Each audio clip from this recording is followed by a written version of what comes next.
As if the Cincinnati Bengals offseason wasn't crazy enough, a superstar in the organization has just requested a trade. Before I jump into that report, don't forget to subscribe to the Bengals Digest channel. 88% of you watching right now are not subscribed, so please do me a huge favor. Hit that subscribe button and keep showing this channel love. Trying to get to 1,000 before the end of February, and I know we can do it. Thank you guys so much for showing love to the channel, commenting, liking the video, sharing the videos, everything that you guys do. Please continue to do that.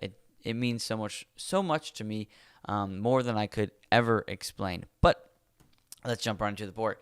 Bengals linebacker Germaine Pratt requests trade. Yep, Germaine Pratt has requested a trade. We'll be talking about this.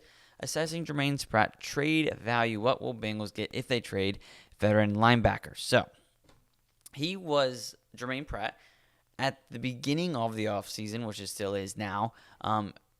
Within the first couple of days, he was listed as one of the cut candidates for the Bengals in the 2025 offseason, before the 2025 season, right? And then I did a video about how he kind of got mad on Twitter, putting a clown emoji, responding to the report, saying that he was a can't cut it, and they put him at a 75% chance of being cut. So this is kind of similar to the Joe Mixon debacle kind of thing last offseason, right? Where it was released that Joe Mixon was a cut candidate, and he went on Twitter and was clowning people that were saying that, and then eventually he got traded. I don't remember him requesting a trade, but he got traded. So this is kind of the same thing. Germaine Pratt, I was in the video, I talked about Germaine Pratt a few weeks ago. I said, and I still remain the same way, I am indifferent towards whatever way we go. If we trade him, if we cut him, I wouldn't have been upset. If we kept him, I wouldn't be upset. And if we trade him, now that that's an option, I wouldn't be upset either. There's really nothing that the Bengals could do that would upset me, unless they made some ridiculous trade where like they give up way too much for something. I don't see them doing that. But I mean, honestly, with Germaine Pratt, how I am feeling indifferent towards whatever the Bengals do, I think fine, trade him. If he doesn't want to be a Cincinnati Bengal anymore, or if he's just threatening a trade to get a long-term extension, that's fine with me too. But if you trade him, go get a 7th-round pick. You're probably not gonna get much value out of Pratt, but we don't have a 7th-round pick in this draft. Go get a 7th-round pick this season. I'm completely fine with it. Maybe you could get a 5th, 6th, maybe, I don't know, right?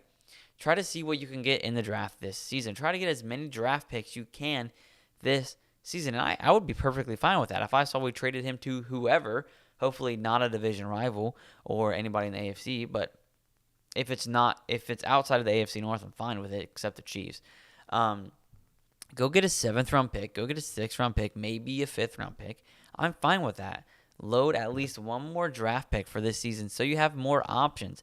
And then trading him, obviously, one of those picks would obviously go to a linebacker.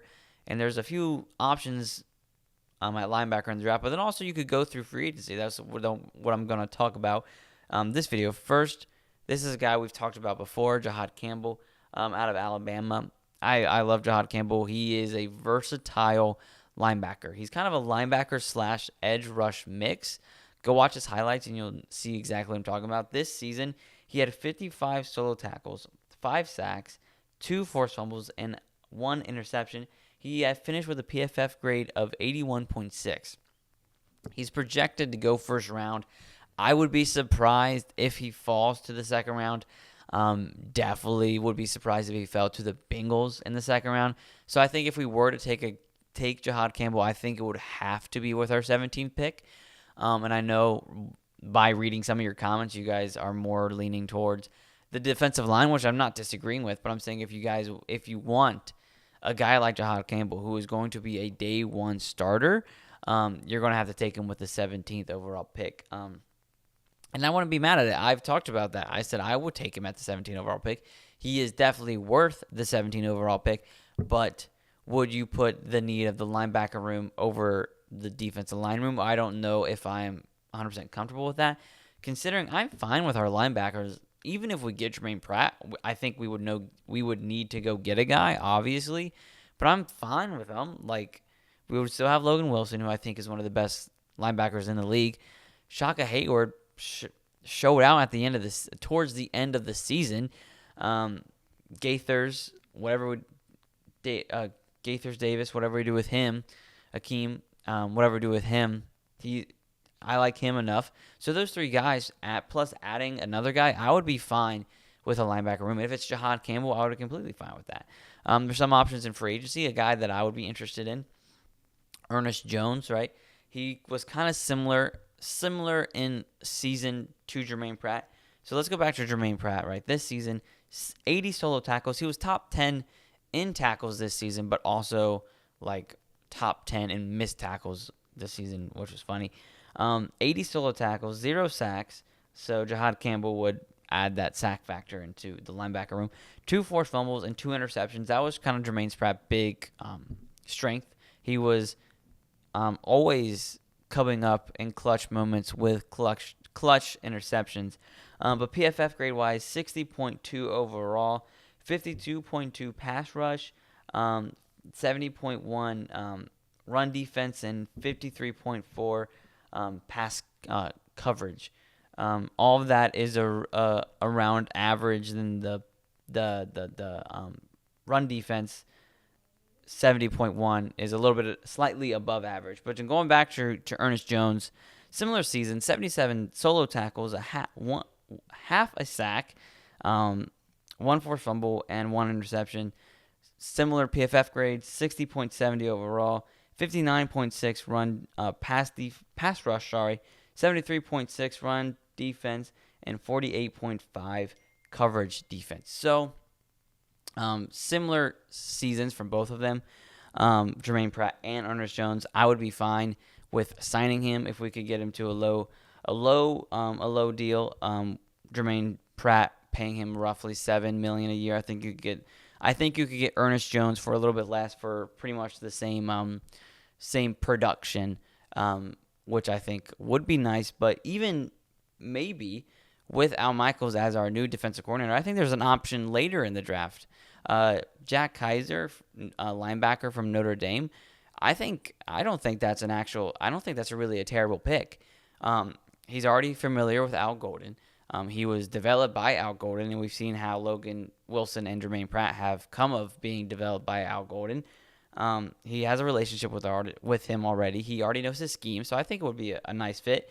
And he's projected to go to 4th to 6th round, so you don't have to but you don't have to spend your first 3-round picks on a linebacker when you can go get Kaiser in the 4th, 5th, or 6th round, who is already familiar with Al Golden's scheme, and he can be implemented into that scheme very easy and very seamlessly day one. In 2024, 55 solo tackles, 2 sacks, so he would add that sack factor, and 2 forced fumbles, didn't have an interception, but he had a PFF grade of last season, 82.6, so actually a better PFF grade linebacker-wise than Jahad Campbell. I think Jahad Campbell is a more versatile player, but I think Kaiser would be, honestly, I think he would be a steal in the 4th, 5th, or 6th round for the Bengals, with the fact that he already knows Al Golden, has that relationship already formed, knows the scheme in and out, and I think he would be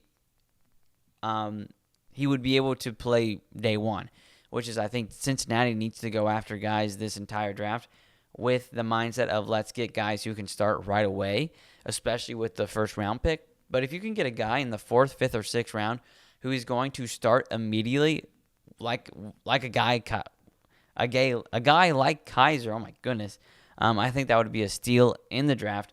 Considering, Golden would be like, Kaiser, it was nice to see you. I haven't seen you in a few weeks. All right, we're just going to do the same scheme. I'm going to implement you into the Cincinnati defense easily, get you started day one. I think would be a steal of the draft. So there's a lot of options for linebacker. This was a video kind of just talking about the options. But once again, I'm indifferent about Germaine Pratt. If we keep him, if we cut him, if we trade him, I'm fine with any 3 of the options. Let me know what you guys think in the comments down below, what you want to do, if you want to cut him, if you want to keep him, extend him, or if you want to trade him. I'm kind of leaning, since he doesn't want to be in Cincinnati, if he truly doesn't want to be in Cincinnati, I'm leaning towards trade him. Let's get a 7th round pick or a 6th round pick for this draft just to have more draft picks. That's where I'm leaning. If you want to go get a guy early, go get a guy like Jahad Campbell. If you want a guy who's kind of similar production, probably a little bit cheaper in free agency, go get Ernest Jones. Or if you want the same scheme and their relationship with our new defensive coordinator, Al Golden, go get Jack Kaiser in the 4th, 5th, or 6th round. I think any of those options make sense to me, and I would be happy with any of them going forward. But thank you so much for watching this video of the Bengals Digest channel. I know I've been a little bit off with videos recently, but my school schedule has been crazy. So I'm going to try to keep up with videos daily. But before I go, don't forget to hit that subscribe button. We're at 88% of you not subscribed. Let's get that down lower. On the road, like I said, to 1,000 subscribers. I think we can hit it in the halfway mark of February because we're at, 817. So we're definitely going to get it, hopefully, within the next 2 weeks. But thank you guys so much for showing love to this channel. Thank you so much for watching this video. Don't forget to like this video. Once again, subscribe to the Bengals Digest channel. If you love the Bengals as much as me, subscribe and share this video with your friends because football and Cincinnati Bengals is better together. But thank you so much for watching. I'm Carson Lokey for the Bengals Digest channel. I'll see you next time.